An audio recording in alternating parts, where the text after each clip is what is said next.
When did you realize your parents considered you a mistake? My mom and stepdad have always hated me, because I look exactly like my bio dad, aka my mom's worst enemy. So when I was sitting in math class and felt a shooting pain in the lower right side of my abdomen, the last thing I wanted to do was call them. But after I felt my forehead burning up, I knew I had to give in and text the family group chat. It took them 30 minutes to collect me. "Were you trying to skip school?" was the first thing my stepdad asked when I got in the car. Before I could respond, my sister cranked the aux all the way up. "What are you even doing here?" I managed to ask. "We were having a family bonding day," she beamed. "That you interrupted?" My mom scoffed. The pain in my stomach moved from sharp to explosive, like my insides were being torched. Mom turned around from the front seat, her eyes narrowing the way they always did when she looked at me. "You better not be doing this for attention." My skin was gray, drenched in sweat that wouldn't stop pouring. Every bump in the road sent lightning through my abdomen. That's when I started throwing up. Mark handed back a grocery bag without even looking, like he'd been expecting it. "My gosh," he muttered. "Your father used to pull this same dramatic BS." That's when Kendra's phone beeped with an alert. Her phone was on 5%. "My phone is dying!" she wailed. This wasn't just regular upset. It was that calculated crying she'd perfected since she was 6. "Josh is gonna FaceTime me in literally 20 minutes, and he'll think I'm ignoring him, and then he'll ask that girl from chemistry to homecoming instead of me." I could feel something inside me getting worse with every second. "Hospital," I gasped. "Please." Mom and Mark exchanged that look. The same look from when I asked if I could join the family vacation to Disney. The same look from when I asked why Kendra got a car for her 16th birthday, but I got a card with $20. "There's a Best Buy right there," Mom said, pointing at the blue sign coming up on the right. "We can grab her a portable charger real quick." I thought I'd misheard her. Through the fog of pain and nausea, I managed to lift my head. "What?" "It'll just take a second," she said, already telling Mark to turn in. "Please, number—" The words barely came out. My throat felt like it was closing. Mark looked at me in the rearview mirror with this expression of pure disgust. "Stop being dramatic just like your dad always was. 5 minutes won't kill you." They didn't even hesitate. Mom opened her door. Kendra bounced out, still wailing about Josh, and Mark locked the car with me inside like I was a dog instead of their son. The pain had changed from sharp to something else, like pressure building up with nowhere to go. That's when I felt it, like a water balloon popping inside me. But instead of relief, there was just wrongness. Fire spread through my belly, up into my chest. I knew what had happened. Even at 16, even without medical training, your body tells you when something has ruptured, when something that's supposed to be contained isn't anymore. I tried to call an ambulance, but my hand wouldn't hold still to type in the numbers. Through the shop window, I could see Mom holding 2 different chargers, comparing them. Kendra was looking at phone cases. Mark was checking his watch, not because he was worried about me, but because the game started at 4. The last thing I heard before blacking out was the car door opening. "Mark, is he breathing?" Mom checked. "Yeah, but we have to go now." Kendra, "But I haven't charged my phone yet." I woke up 3 days later in the ICU. Through the haze of medications, I could hear my mom's voice in the hallway, that fake, concerned tone she used at parent-teacher conferences. "We rushed here the second we realized something was wrong," she was telling someone. "We only stopped for 2 minutes because Kendra has severe anxiety and needed her medication from the pharmacy." The nurse was eating it up. "You poor things. It must have been so scary." Mark chimed in. "We've been here every day." Haven't left his side. That's when I knew. If I wanted justice, I'd have to get it myself. And I knew exactly how to do it. I opened our family group chat and typed, "Thank you for saving my life, Mom." Then I hit send on something else. The message wasn't to my family. It was to my bio dad, whose number I'd found in Mom's old phone 6 months ago and saved under a fake contact name just in case. My fingers shook as I typed on the screen, each word harder than the last, because the pain meds were already pulling me back under. I almost died because Mom wouldn't take me to the hospital. "I'm in ICU. Please help." I hit send and watched the message turn blue before my eyes got too heavy to keep open. The phone slipped from my hand onto the blanket, and everything went dark again. When I woke up, the room was dim, just one light over the sink, glowing yellow. A guy in dark blue scrubs stood next to my bed doing something with the machines. He had kind eyes and a name tag that said Ty. He noticed me staring and smiled a little. "Hey, you're awake. How are you feeling?" Most people ask that as a greeting, not expecting a real answer, but Ty just stood there waiting, actually looking at me like my answer mattered. "Everything hurts," I said, my voice coming out scratchy and weak, "and I'm scared to go home."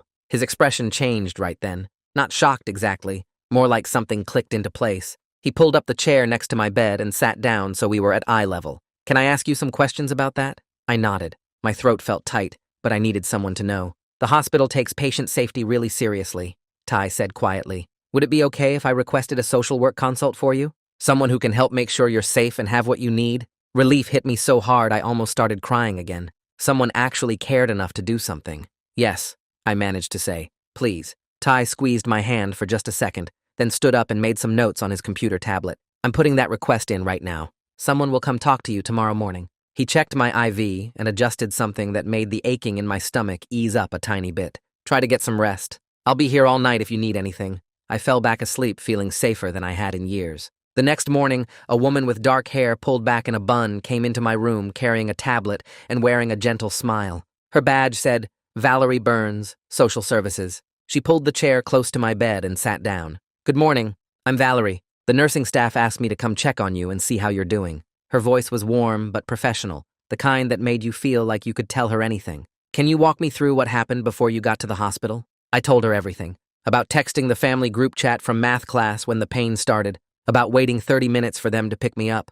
About Mark asking if I was trying to skip school. About Kendra's phone dying and Mom deciding to stop at Best Buy for a charger while I was throwing up in the back seat. About them locking me in the car while they shopped. About feeling my appendix rupture and not being able to call for help. Valerie's face stayed calm and kind the whole time, but her fingers moved fast across her tablet, taking notes on everything I said. When I finished, she looked up at me with those kind eyes. The medical team documented your condition when you arrived. You had critical sepsis from a ruptured appendix, which means there was a significant delay in getting you treatment. She paused, then asked the question that mattered most. Do you feel safe going home? I wanted to say no so badly it hurt worse than my incision. But I also knew what happened to kids who said they weren't safe at home. Foster care, maybe. Or forced family therapy where Mom would blame me for everything. I don't know, I said finally, which was at least honest. Valerie nodded like that answer told her everything she needed. This information will be part of my assessment. I'll be working with your medical team, and we'll figure out the best plan for you. She stood up, but left her business card on the table next to my bed. If you need anything or remember something else you want to tell me, you can call that number anytime. After she left, I picked up my phone to check the time. That's when I saw the notification. A text from the contact I'd saved as Dave from the school, but was really my bio dad. I'm driving there now. 2 states away, but I'll be there by tomorrow morning. Are you okay? Please tell me you're okay. I started crying before I could stop myself. Someone who barely knew me, who Mom had kept away from me my whole life, was dropping everything and driving through the night to get to me. Meanwhile, my own mother was probably at home watching her cooking shows and complaining about how I'd ruined her week. The tears kept coming and I couldn't make them stop. A different nurse came in to check on me and asked if I was in pain. I just shook my head, because how could I explain that these were relief tears? The kind that come when you realize you're not as alone as you thought you were. That afternoon, I heard Mom's voice in the hallway before I saw her. That fake sweet tone she used with teachers and doctors, the one that made everyone think she was Mother of the Year. Mark's deeper voice rumbled something I couldn't make out. Then they walked in with Kendra trailing behind them, her eyes on her phone like always. Mom had her concerned parent face on, eyebrows drawn together and mouth turned down. But the second she saw Valerie's business card sitting on my bedside table, her whole expression changed. Her eyes went hard and her jaw got tight. She picked up the card and read it, then looked at me with that expression I knew too well, the one that said I'd done something wrong just by existing. What's this about? Her voice came out sharp despite her trying to sound casual. Mark stood behind her with his arms crossed, already looking annoyed. I kept my face neutral and my voice even. A social worker is helping coordinate my discharge care, making sure I have what I need when I leave the hospital. It wasn't a lie, just not the whole truth. Mark's jaw clenched and a muscle jumped in his cheek. Mom's eyes narrowed, but she couldn't make a scene because a nurse walked past right then, glancing into the room. She forced a smile and sat down in the chair Valerie had used earlier. Well, that's nice of them. We just want to make sure you're taken care of. Kendra hadn't looked up from her phone once. She stood near the door like she wanted to be anywhere else, her thumb scrolling and scrolling. I wondered if Josh ever called her for that FaceTime, or if she'd been worried about nothing while I was literally dying in a parking lot. Dr. Angelo Burns came in during what Mom called evening visiting hours, even though I hadn't asked them to visit at all. He was the surgeon who'd operated on me, tall with gray at his temples and tired eyes that had probably seen too many emergency cases. He pulled up my chart on the computer and started reviewing my recovery progress, talking mostly to himself while he read. Then he said something that made the whole room go still. The surgical notes indicate your appendix had been ruptured for at least 2 hours before you arrived at the hospital. He looked up from the screen, his gaze moving between me and my parents. How long were you experiencing symptoms before you came in? This was it. The moment I'd been waiting for since I woke up and heard Mom lying to the nurses in the hallway. I kept my voice calm and clear, making sure every word came out right. I texted them from the school when the pain started. It took 30 minutes for them to pick me up. Then I asked to go to the hospital, but we stopped at Best Buy first, so Kendra could get a phone charger. They locked me in the car while they shopped. That's when my appendix ruptured. I watched Mom's face while I talked, saw the color drain out of it, then come flooding back red and angry. Mark's hands balled into fists at his sides. Kendra finally looked up from her phone, her eyes wide. Dr. Burns's expression stayed professionally neutral, but something shifted in his eyes. He made additional notes in my chart, his fingers clicking on the keyboard for a long time. "I'll be coordinating with social services regarding your case," he said, still typing. Then he left without saying anything else to my parents. The silence after he walked out felt like a living thing, heavy and dangerous. Mom opened her mouth like she was going to say something, but another nurse came in to check my vitals. Mark grabbed Mom's arm and pulled her toward the door, muttering something about getting coffee. Kendra followed them without a word, but right before she left, she glanced back at me. For just a second, her face looked different. Guilty, maybe, or scared. Then she was gone, and I was alone again with the machines beeping and my heart pounding, and the knowledge that I'd just set something in motion that couldn't be stopped. The machines beeped their steady rhythm while I stared at the ceiling tiles and counted the tiny holes in each square. My whole body felt heavy from the medications dripping through my IV, but my brain wouldn't shut off. Around 9 that evening, Ty came back on duty and stopped by my room to check my vitals. He moved quietly around the bed, adjusting things and writing notes on his tablet. When he finished, he pulled up the chair Valerie had used earlier and sat down like he had something important to say. He told me that he'd talked to the other nurses and the doctors, and they'd all put notes in my file about the delay getting me to the hospital. He said the emergency room staff had documented my condition when I arrived, how bad the infection was, how close I'd come to dying. His voice stayed calm and professional, but his eyes looked sad when he said multiple people were worried about what happened to me. He explained that in cases like mine, where there were questions about how a kid got hurt, the hospital staff paid attention and wrote everything down. Then he said something that made my throat tight. He told me I had people looking out for me now, people who cared about making sure I stayed safe. He said that mattered more than I probably realized, and he squeezed my shoulder gently before heading back to the nurses' station. I didn't sleep much that night. Every time I closed my eyes, I saw Mom comparing phone chargers while my appendix ruptured. I kept checking my phone to see if BioDad had responded again, but there was nothing new. Part of me wondered if he'd actually come, or if he'd decide I wasn't worth the trouble, just like Mom always said. Morning came slowly, the sky outside my window turning from black to gray to pale blue. Around 7, a nurse brought me breakfast that I couldn't eat because my stomach was still messed up from the surgery. I was picking at some plain toast when I heard voices in the hallway, and then the door opened. The man who walked in was tall, maybe 6'2", with dark hair that had some gray at the sides. He looked exhausted, like he'd been driving all night without stopping and his clothes were wrinkled. But his face was like looking in a mirror 20 years from now. Same nose, same jawline, same dark eyes that Mom always said made her sick to look at. He stopped just inside the doorway and stared at me, his eyes getting wet. Then he crossed the room in 3 long steps and hugged me carefully, his arms going around me, but avoiding all the tubes and wires. His voice cracked when he asked if I was really okay, and I couldn't answer because I was crying too hard. He smelled like coffee and the highway, and his hands were shaking when he pulled back to look at my face. He kept saying he was sorry, over and over. Sorry he hadn't been there. Sorry he hadn't known how bad things were. Sorry he'd let so much time pass. We talked for almost 2 hours straight. He pulled the chair right up next to my bed and held my hand while he explained everything. He told me about how he and Mom had met in college, how things fell apart after I was born, how she'd blamed him for everything wrong in her life. He said she'd filed for full custody and told the judge he was dangerous, that he'd hurt her. All lies that he couldn't prove were false. The court gave her custody, and he got supervised visitation once a month, but then she moved 3 states away without telling him. By the time he found out where we'd gone, she'd filed papers saying he'd abandoned me, and the new court terminated his rights. But here's the thing that made my chest feel like it was caving in. He pulled out his phone and showed me bank statements going back 16 years. Every single month, he'd sent child support payments, not to Mom directly, but through the state system that was supposed to forward the money. Every month for my entire life, he'd been sending money that Mom told me he never paid. She'd bought Kendra a car with money that was supposed to be for me. She'd taken family vacations and left me home with money that was supposed to feed me. I stared at those bank statements and realized my whole life had been built on lies. He showed me letters too, dozens of them,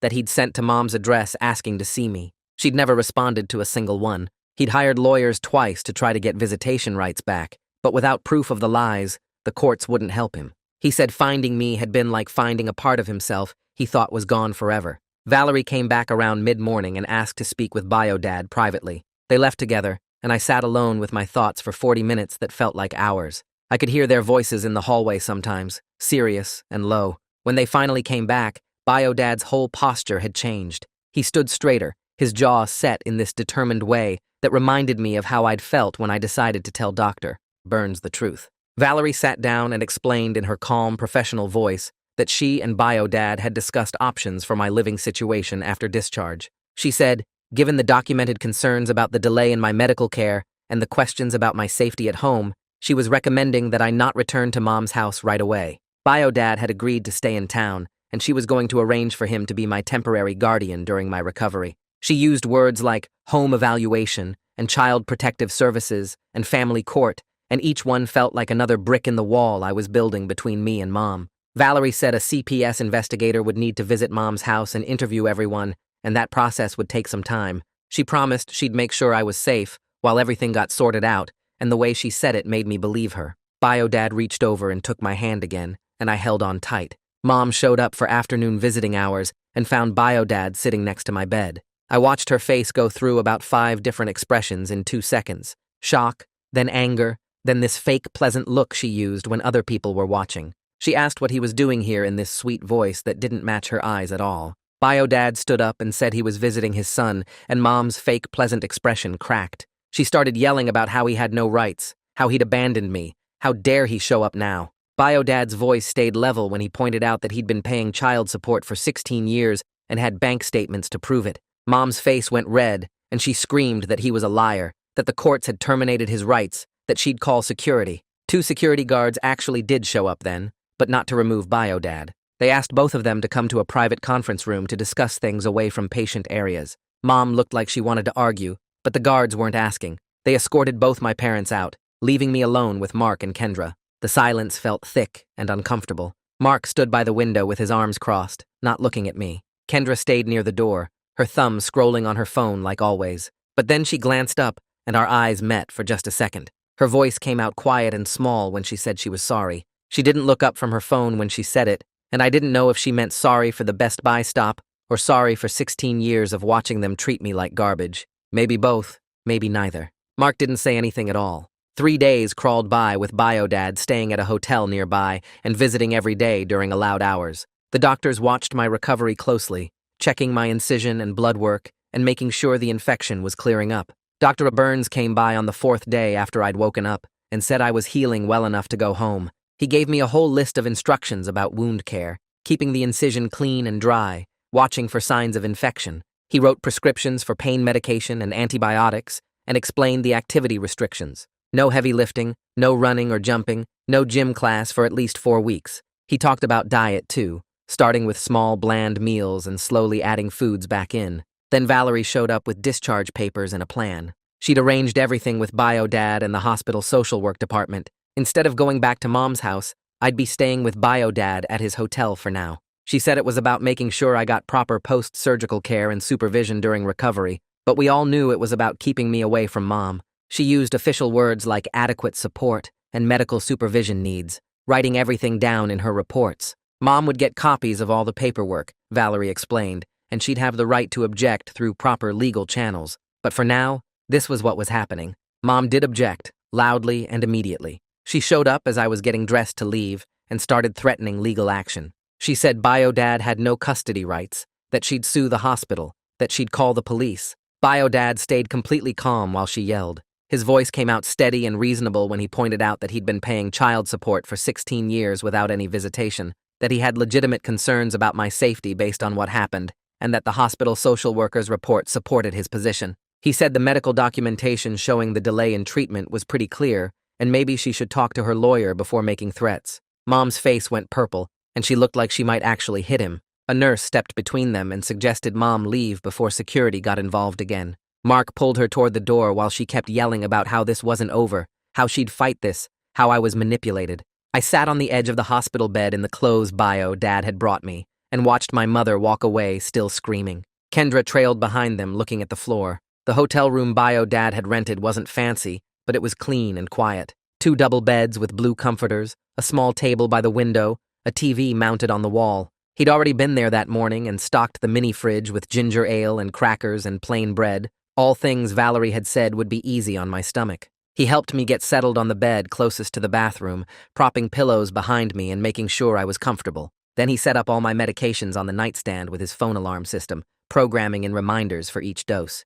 He asked what I wanted to watch on TV and handed me the remote, telling me to pick anything. We ended up watching some cooking competition show that neither of us cared about, but it didn't matter. What mattered was him checking on me every 20 minutes, asking if I needed anything, if I was in pain, if I was hungry. What mattered was him getting up to grab me more ginger ale without me having to ask. What mattered was the way he adjusted my pillows when he saw me shifting around trying to get comfortable. For the first time in 16 years, someone was taking care of me like I actually mattered. I fell asleep that afternoon feeling safer than I'd ever felt at home. Kian showed up that evening with a backpack full of homework assignments and gossip from the school. Bio Dad let him in and they shook hands, Kian looking a little nervous meeting my actual father for the first time. I was sitting up in bed with my laptop, trying to catch up on some reading for English class. Kian dumped his backpack on the other bed and started pulling out folders and papers, explaining what I'd missed in each class. Then he stopped mid-sentence and looked between me and Bio Dad, who was helping me adjust my pillows again.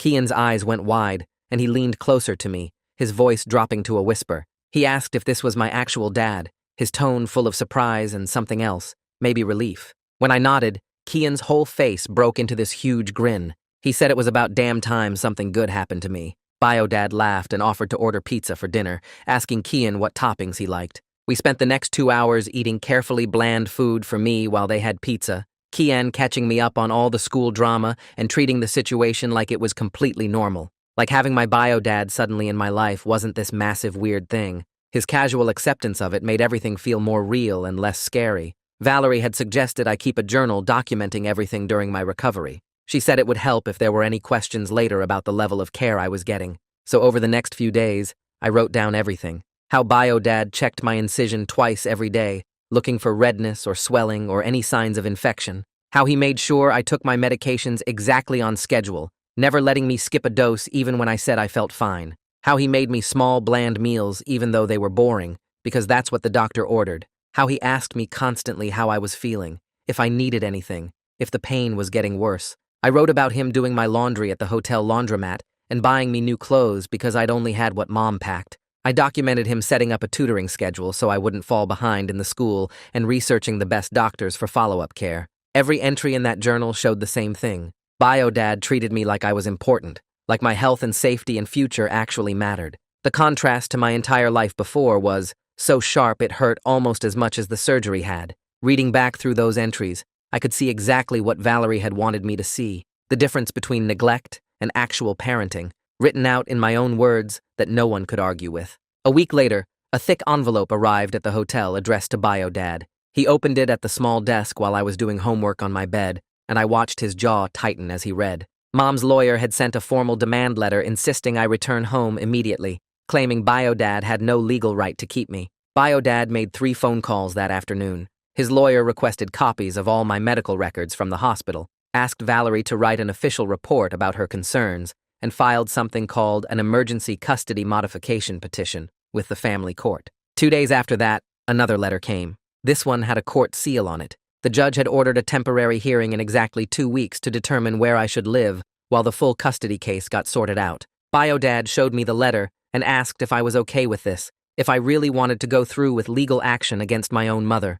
I looked at the journal on my nightstand, at the medication bottles he'd organized, at the mini fridge he kept stocked with safe foods for my recovering stomach. Then I looked at him and said yes. 3 weeks after my surgery, Bio Dad drove me back to my old school for the first time. My incision still pulled when I moved wrong and I got tired way faster than before. By third period, I was fighting to keep my eyes open in history class. The teacher noticed me nodding off and sent a note to the counselor's office. I'd never met Jasmine Ford before. She had an office near the front entrance with plants on every surface and a couch that looked actually comfortable instead of the usual hard plastic chairs. She asked me to sit down and offered me water, then waited until I was settled before asking how I was really doing. I tried to give her the standard answer about being fine and catching up on schoolwork. She just looked at me with this patient expression and said she'd gotten a report from my teacher about me falling asleep, and she knew I'd been hospitalized recently. Requested Reds is on Spotify now. Check out link in the description or comments. She asked if I wanted to talk about what was going on.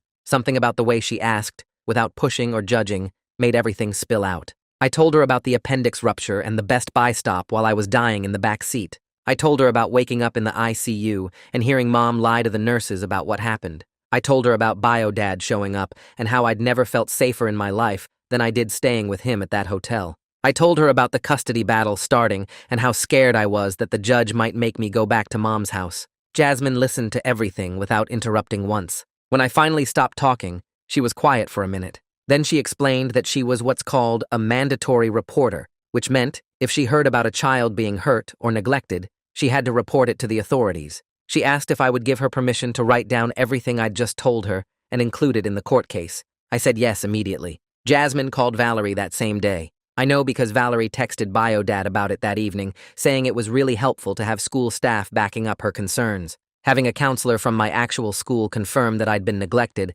made the case way stronger. Jasmine also set up a bunch of accommodations for me. I got extra time on all my assignments until I was fully recovered. I got permission to leave any class if I was in pain and go to the nurse's office. I got a pass that let me arrive late to first period if I needed extra rest in the mornings. She printed everything out and gave me copies, then sent the same information to all my teachers. For the first time ever, school felt like a place that actually cared if I was okay. One afternoon, about a week later, I was at the hotel doing homework when someone knocked on the door. Bio-Dad was out getting groceries. I looked through the peephole and saw Kendra standing in the hallway. She looked terrible. Her hair was in a messy ponytail, and she wasn't wearing makeup, which never happened.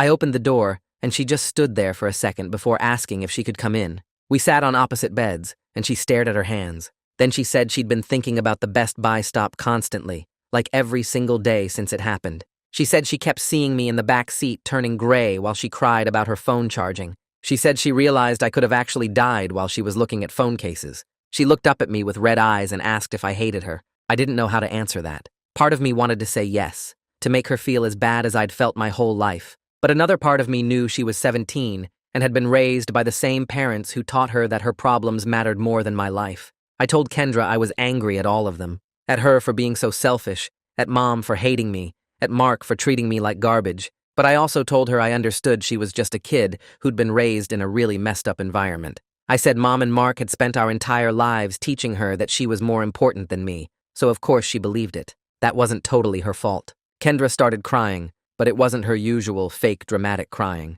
These were real tears that made her face blotchy and her nose run. She said she wanted to tell the truth about what happened if it would help my case. She said she'd testify in court about the Best Buy stop and about how Mom and Mark had always treated me differently. I just nodded because I didn't trust myself to say anything else. A few days later, Bio-Dad took me to a follow-up appointment with Dr. Burns. The hospital was the same building where I'd almost died, and walking through those doors made my stomach clench. But Dr. Burns was really nice about checking my incision. He said it was healing well with no signs of infection. Then he had me step on a scale and his expression changed. He asked how much I'd weighed before the surgery. When I told him, he wrote something in my chart and said I was underweight for my height and age. He did some other checks, looking at my skin and nails and asking questions about how I'd been sleeping. Then he said I was showing signs of chronic stress and malnutrition. He added all of this to my medical file and mentioned it would be included in the reports going to the court. Bio-Dad asked if there was anything specific we should do, and Dr. Burns gave us a meal plan and some vitamin supplements. He scheduled another follow-up in 6 weeks. The CPS investigator showed up at Mom's house on a Tuesday afternoon. I know because Kendra texted me right after it happened. The investigator was a woman who interviewed each family member separately in different rooms. She talked to Mom first, then Mark, then Kendra. Kendra said the investigator asked really specific questions about the day I went to the hospital. She asked exactly how long we stopped at Best Buy. She asked if they'd noticed I was seriously sick. She asked how Mom and Mark usually treated me compared to Kendra. Kendra told her everything. She described the Best Buy stop in detail, including the part where I was throwing up in the car and they still went shopping. She talked about how I got a card with $20 for my birthday while she got a car. She explained how Mom and Mark always acted like I was a burden, and she was the favorite. The investigator took notes on everything. Her report came a week later. It said I had experienced medical neglect that could have resulted in death. It said there was a clear pattern of emotional abuse and differential treatment, It recommended I not return to Mom's house. Mom called me directly for the first time since I'd left the hospital. My phone rang while I was watching TV with BioDad, and her name popped up on the screen. My hand shook when I answered. Her voice was shaking too, but not with sadness. She was furious. She said I was destroying the family and turning Kendra against her. She said I was selfish and manipulative just like my father. She called me ungrateful after everything she'd done for me. She said I was going to regret this when the judge saw through my lies and sent me home. I didn't say anything back. I just hung up and blocked her number. BioDad asked if I was okay. I wasn't, but I nodded anyway. The next morning, Mark sent me a text. It was long and said he was sorry for not standing up for me. He claimed he didn't realize how bad things had gotten. He said he should have taken me to the hospital right away instead of stopping at Best Buy. He said he hoped I could forgive him someday.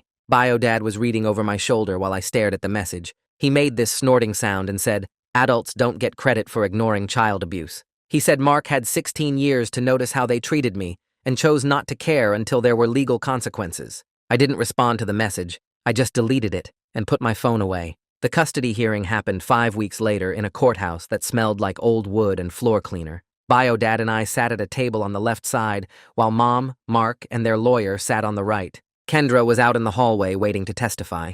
The judge was a woman with gray hair pulled back tight and reading glasses on a chain. She looked at me when BioDad's lawyer called my name, and I walked up to the witness stand on shaky legs. My incision still pulled when I moved too fast. The lawyer asked me to describe what happened the day I went to the hospital, and I told her everything. The shooting pain in math class, texting the family group chat, waiting 30 minutes for pickup, throwing up in the car, asking to go to the hospital. Mom and Mark deciding to stop at Best Buy instead, being locked in the car while they shopped for a phone charger, feeling my appendix rupture while I watched them through the store window comparing products, blacking out, waking up 3 days later in the ICU.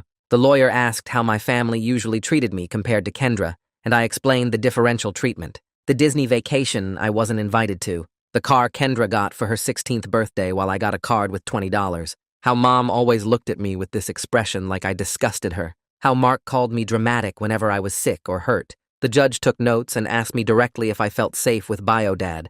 I said yes, without hesitating. She asked if I wanted to go back to Mom's house, and I said no. Mom's lawyer tried to make me seem like I was exaggerating, but the medical records were right there showing exactly how sick I'd been. When I stepped down, my legs were shaking, so bad BioDad had to steady me. Kendra went next, and she was already crying before the lawyer even asked the first question. She described the Best Buy stop in detail, how I'd been throwing up, how my skin looked gray, how I'd begged them to go straight to the hospital, how Mom said it would just take a second to grab a charger, how long they actually spent in the store. The lawyer asked if our parents treated us differently, and Kendra nodded. She talked about getting a car while I got nothing, about family vacations I wasn't included in, about how Mom and Mark always acted like I was a burden while she was the favorite. She said they treated me worse because I looked exactly like BioDad, and Mom hated him. She was sobbing through most of it, and I could see Mom glaring at her from across the courtroom with this look that would have made me feel guilty if I was Kendra. But Kendra kept talking anyway. She said she was sorry for not speaking up sooner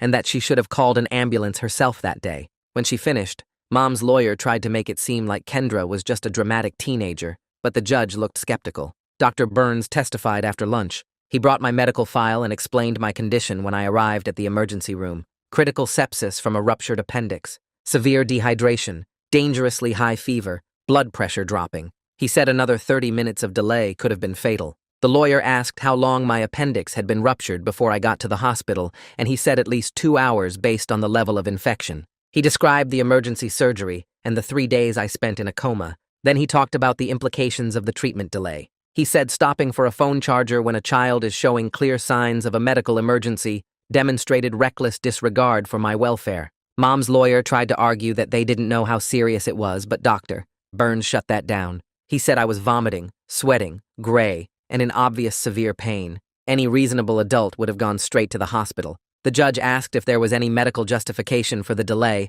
and Dr. Burns said absolutely not. Valerie testified next and brought a thick folder of documentation. She explained that hospital staff had raised concerns about my family's behavior during my ICU stay, how Mom and Mark lied about being there constantly when they actually only visited twice, how they lied about the pharmacy stop, how I'd expressed fear about going home. She described the contrast between Mom's household and BioDad's care during my recovery. BioDad had followed all medical instructions perfectly. He checked my incision twice daily, made sure I took medications on schedule. kept detailed records of my symptoms and healing progress, brought me to every follow-up appointment. She said I'd gained weight, and my stress markers had improved significantly since leaving Mom's house. The lawyer asked about her professional assessment, and Valerie said clearly that I had experienced medical neglect that endangered my life and ongoing emotional abuse through differential treatment. She recommended I not return to Mom's household. Mom's lawyer stood up and tried to argue this was just one mistake, an isolated incident of poor judgment under stress, not a pattern of abuse. But BioDad's lawyer pulled out the accumulated evidence. Medical records showing I was underweight and malnourished. School counselor reports about my deteriorating condition. Social work documentation of the differential treatment. Even Kendra's testimony about years of favoritism. The judge reviewed everything silently for what felt like forever. Then she spoke. She said the evidence painted a clear picture of ongoing neglect and that the Best Buy incident was just the most dramatic example. She granted BioDad temporary custody for 6 months with supervised visitation for Mom.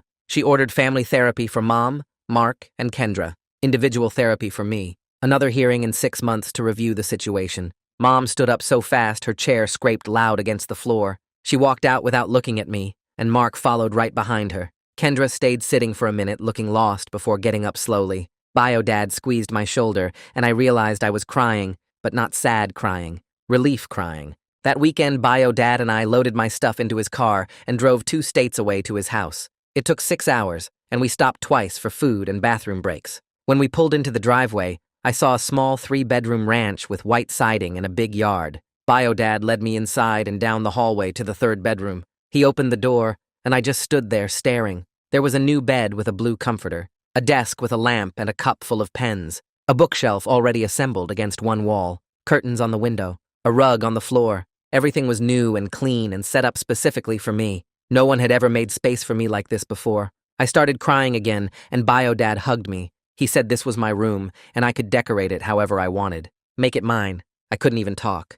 I just nodded against his shoulder. Starting at a new school 6 weeks into the semester was weird. Everyone already had their friend groups and inside jokes, and I was just the random new kid who showed up in October. But I didn't care. I was so relieved to be away from my old life that the awkwardness didn't bother me. Kian and I texted every day, and he sent me pictures of what was happening at our old school. He promised to visit during spring break. My teachers were all really understanding about my situation. The principal had told them I was recovering from major surgery and dealing with a family situation, so they gave me extensions on assignments and let me leave class if I needed to. Nobody asked too many questions. I started therapy the 2nd week at my new school. BioDad found a counselor who worked specifically with family trauma cases. Her office was in a building downtown and had comfortable chairs and tissues on every table. She asked me to tell her my story, and I did. All of it. The years of being treated like I didn't matter. The appendix rupture. The Best Buy stop. Everything. She listened without interrupting, and then said something that hit me hard. She said my mother's issues with BioDad were never my fault. That I didn't deserve to be punished for looking like him. That the neglect I experienced was abuse, even if it wasn't physical. We met every week, and she gave me tools for processing the anger and hurt. It was hard work. Some sessions I left feeling worse than when I arrived. But slowly, I started feeling less angry and more at peace. Like maybe I could actually move forward instead of staying stuck in all the bad years. BioDad signed us up for family therapy too. He said he wanted to build a real relationship after missing my entire childhood. We went together every other week to a different counselor who specialized in parent-child relationships. We talked about why he and Mom split up, how she'd refused to let him have contact with me, how he'd paid child support for 16 years but never got to see me. He showed me court documents from when I was little where he'd tried to get visitation rights, but Mom blocked it every time. He said his biggest regret was not fighting harder, not pushing through the legal system until he could be part of my life. I told him about growing up thinking he didn't want me, how Mom always said he'd abandoned us, how I'd believed her lies for 16 years. We both cried during that session. The counselor said we needed to grieve the relationship we should have had while building the one we could have now. It wasn't going to be perfect. BioDad had missed my whole childhood and we were basically strangers, but he was trying, really trying, and that mattered more than I could put into words. 2 weeks before Thanksgiving, BioDad asked if I wanted to meet his parents, my grandparents, the ones I'd never known existed because Mom told me BioDad's whole family wanted nothing to do with me. I said yes before I could overthink it. They drove down from 3 hours away on Thanksgiving morning, and when they pulled into the driveway, I watched from the window as an older couple got out of a blue sedan. My grandmother had gray hair and glasses, and she was crying before she even reached the front door. My grandfather was tall like BioDad and me, with the same dark hair going silver at the edges. Bio-dad opened the door, and my grandmother pulled me into a hug so tight I could barely breathe. She kept saying my name over and over and touching my face like she needed to make sure I was real. My grandfather hugged me next, and his hands were shaking. They came inside, and my grandmother immediately started pulling photo albums from a canvas bag she'd brought. She spread them across the coffee table and pointed to pictures of Bio-dad as a kid. The resemblance was crazy. Same eyes, same smile, same way of standing with hands in pockets. She showed me Bio-dad at my age, and we could have been twins. My grandfather kept pointing out little details like how we both had the same cowlick in our hair and the same crooked pinky fingers. They asked me questions about school and what I liked to do, and actually listened to my answers. During dinner, my grandmother cried again and apologized for not knowing I existed. She explained that Mom had blocked every attempt they made to contact me after the split. They'd sent birthday cards and Christmas presents for years, but everything got returned. They tried to get legal visitation rights, but Mom's lawyer kept blocking it. My grandfather's face got red when he talked about what happened with my appendix. He wanted to know why no one had called the police or pressed charges. Bio-dad explained the legal process was complicated and that getting me safe was the priority. My grandmother said she wished she'd known sooner, so she could have helped. She made me promise to call her anytime I needed anything. Before they left that evening, my grandfather slipped $200 into my hand and told me to buy something I wanted.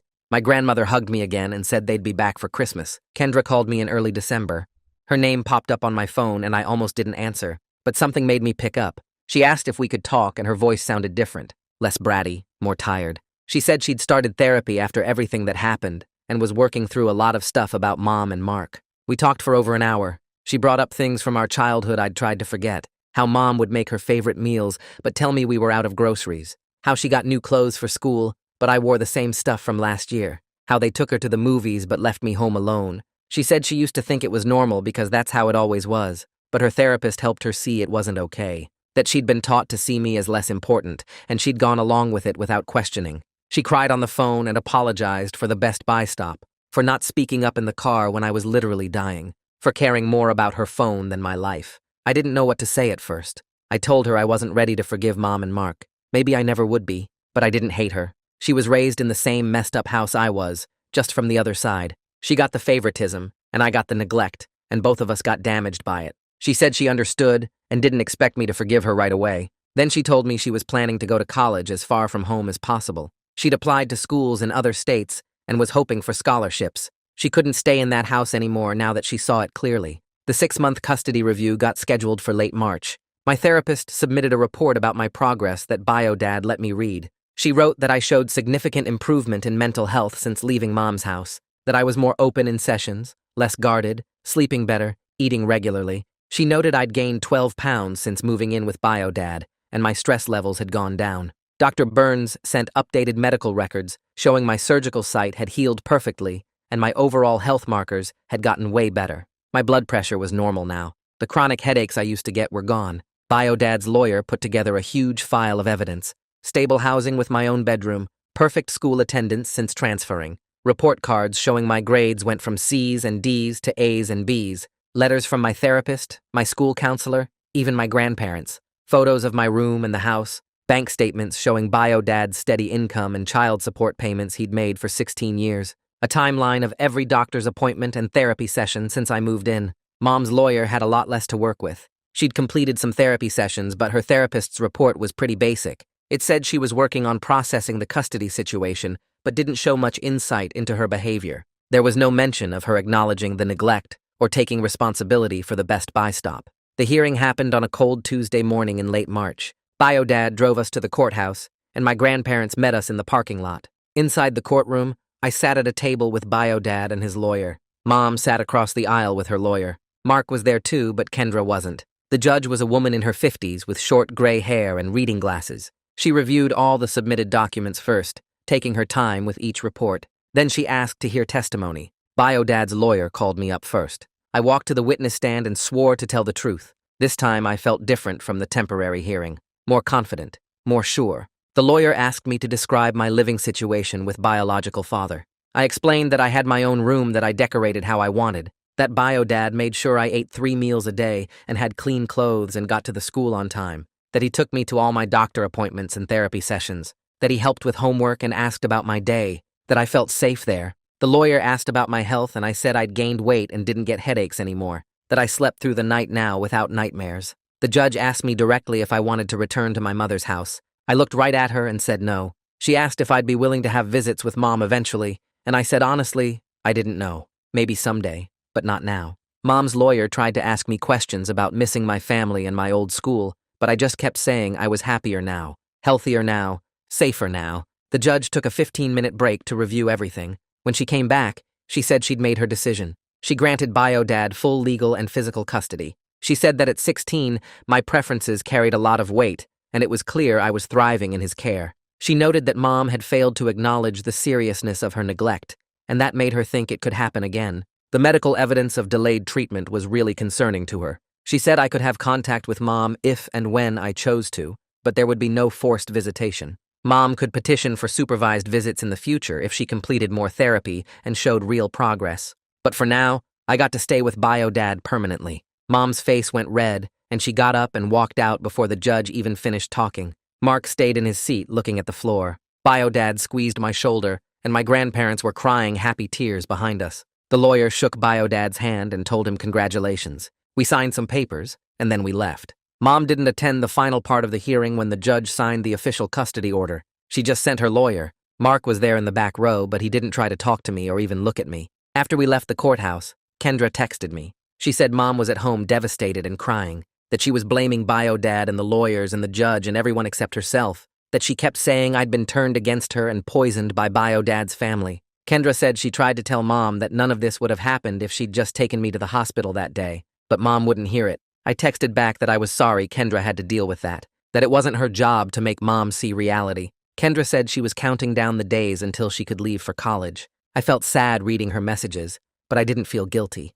This was Mom's choice, all of it. The years of treating me like I didn't matter, the Best Buy stop, the lies to the hospital staff, the refusal to take any responsibility. She could have fixed this at any point, but she chose not to. Spring break came in April, and Kian visited for 4 days. Bio-Dad picked him up from the bus station, and Kian gave me a huge hug in the parking lot. He kept looking around at everything like he was taking notes. Bio-Dad took us to a theme park the first day, and we went on every roller coaster twice. Kian kept saying how different I seemed, more relaxed, actually smiling and laughing. He said at our old school I always looked tense and tired, like I was waiting for something bad to happen. Now I looked like a normal teenager having fun. The second day we just hung out at the house playing video games and eating pizza. Kian met my grandparents when they stopped by for dinner, and afterward he told me I was lucky to have them now, that it was cool seeing adults actually care about me. The third day we went to the movies and walked around downtown. Kian talked about stuff happening at our old school, and it felt like hearing about a different life. A life I used to live, but didn't anymore. On the last day before Kian had to leave, we sat in my room and he said he was really glad things worked out, that he'd been worried about me for years, but didn't know how to help. I told him that texting me every day after the surgery and visiting the hospital meant more than he knew, that having one person who actually cared made a huge difference. Bio-Dad drove Kian back to the bus station and we promised to stay in touch. Watching him leave made me a little sad, but mostly I just felt grateful. Grateful that I had a real friend. Grateful that I had Bio-Dad and my grandparents. Grateful that I got out of that house before it destroyed me completely. With the custody case behind me, I started looking at my report card differently. My grades had jumped from mostly C's and D's to straight B's with a few A's mixed in. The school counselor called me in one afternoon and pulled up a college search website on her computer. She asked what I wanted to study, and I realized I'd never thought about it before, because college felt like something that happened to other people. We spent an hour looking at schools within an hour of Bio-Dad's house, comparing programs and scholarship deadlines. She printed out a list of 10 possibilities and said we'd work on applications together starting in fall. The email from Jasmine Ford came on a Tuesday morning before school. She wrote that she was glad the court case ended with me somewhere safe. She said she'd presented my situation at a district-wide training about recognizing family neglect and taking student reports seriously. Reading that made something shift in my chest. The worst thing that ever happened to me might actually help another kid someday. I wrote back thanking her for believing me when it mattered most. Summer hit in late May, and I needed something to do besides sitting around Bio-Dad's house. He helped me put together a resume, even though I'd never had a real job before. The bookstore downtown had a help wanted sign in the window. The manager hired me on the spot to work the register and restock shelves 4 days a week. My coworkers were mostly college students home for summer. They invited me to their movie nights and park hangouts. I was building actual friendships with people who didn't know anything about my past, unless I chose to tell them. Kendra's graduation happened in early June. She texted me a photo of herself in her cap and gown standing between Mom and Mark. Then she sent another message saying she got accepted to a state university 8 hours away from their house. Her voice sounded different on the phone when she called that night. Lighter somehow. She asked if she could visit me and Bio Dad before college started in August. I said yes without checking with him first because I knew he wouldn't mind. The letter came through Mom's lawyer in mid-June. It was formal and carefully worded, asking if I would consider meeting her for coffee with a therapist present to facilitate conversation. Bio Dad handed it to me without commentary and said the choice was completely mine. I sat with it for 3 days before bringing it up in my therapy session. My therapist asked what I hoped to gain from seeing Mom, and I couldn't come up with an answer. I wrote back through Bio Dad's lawyer that I wasn't ready and might never be. Kendra showed up on a Saturday in late July with 2 suitcases and a nervous smile. Bio Dad shook her hand at the door and invited her in like she was any normal guest. They sat in the living room while I made sandwiches in the kitchen. I could hear them talking about the custody case. Kendra's voice cracked when she apologized for all the years she went along with how Mom treated me. Bio Dad told her she was just a kid too and shouldn't carry guilt for her parents' choices. When I brought the food out, Kendra's eyes were red, but she looked calmer than I'd seen her in months. The camping trip happened the second week of August. Bio Dad loaded up his truck with tents and sleeping bags and drove us 3 hours north to meet my grandparents at a state park. We set up camp near a lake and spent 2 days swimming and hiking. That second night around the campfire, my grandfather started telling stories about Bio Dad's childhood. He said I got my stubborn streak from both sides of the family. Then he looked at me seriously and said that stubbornness saved my life because I refused to let Mom's neglect get swept under the rug like it was nothing. My grandmother squeezed my hand and said she wished she'd known about me sooner, but was grateful for every day moving forward. Senior year started the Tuesday after Labor Day. I walked into school with actual confidence for the first time ever. My schedule was packed with classes I'd chosen myself instead of whatever fit around Kendra's activities. I made the honor roll first quarter, and my teachers started writing college recommendation letters. My therapist noticed the change during our October session. She said I'd made remarkable progress over the past year and asked if I wanted to reduce our meetings from weekly to every other week. I agreed, because I was genuinely happy most days, instead of just surviving. Kendra called from her dorm room in late September. She said college was harder than high school, but better, because nobody there knew her as Mom's perfect daughter. She'd started seeing a campus therapist twice a week. Then she asked if we could be real siblings now without our parents' dysfunction wedged between us. I told her we could try to, that I meant it. She said that was enough for now. The college acceptance letters started arriving in March. I got into 3 schools near Bio Dad with decent financial aid packages. One offered enough scholarship money that I'd only need to take out small loans. I brought the letters home and spread them on the kitchen table. Bio Dad read each one carefully, and then his eyes got wet. He said he was proud of me and grateful he got to be part of my future after missing so much of my past. I picked the school with the best financial aid package, and we drove there the next weekend to tour the campus and submit my enrollment deposit. The decision felt right the second I clicked submit on the enrollment form. Bio Dad printed out the acceptance letter and hung it on the fridge next to my last report card. My grandparents called that evening and said they wanted to help with college costs. They transferred money into an account Bio Dad set up for books and supplies. We spent the next weekend driving to furniture stores and looking at mini fridges and desk lamps. Bio Dad made a list on his phone of everything I'd need and checked off items as we loaded them into his truck. I picked out bedding in dark blue and gray because it felt more grown up than the cartoon sheets I'd had at Mom's house. The shopping trip took 6 hours, and we stopped for burgers on the way home. Bio Dad asked if I was nervous about starting college, and I told him I was excited instead. He smiled and said that was exactly how it should feel. Graduation day arrived on a Saturday in late May. I woke up early and put on the cap and gown that had been hanging in my closet for 2 weeks. Bio Dad drove me to the school, and we met my grandparents in the parking lot. Kendra showed up 20 minutes later looking tired from her drive. Kian found us in the crowd and gave me a fist bump before heading to sit with his family. The ceremony started at 10, and I sat with my class in folding chairs on the football field. When they called my name, I walked across the stage and shook the principal's hand.